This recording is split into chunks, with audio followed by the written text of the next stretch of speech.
अब अल्लाह के हुजूर पेश। बंदा फंस गया है, कोई बचाने वाला नहीं।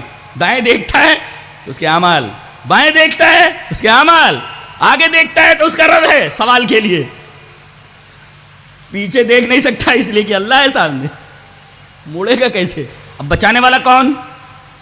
बरज़ख में तो बच गया, दुनिया में बच गया, ये तीसरा मरहला, यहां बचना, यहां बच गया तो जन्नत।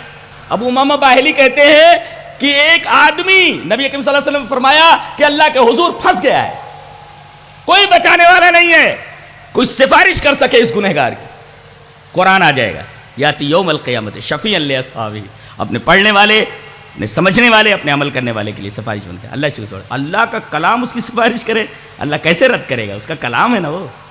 लिहाजा फरमाया गया जो कुरान पढ़ो, ये उसके ऊपर अमल करो, समझो, क़यामत में शफ़ी बनकर गया।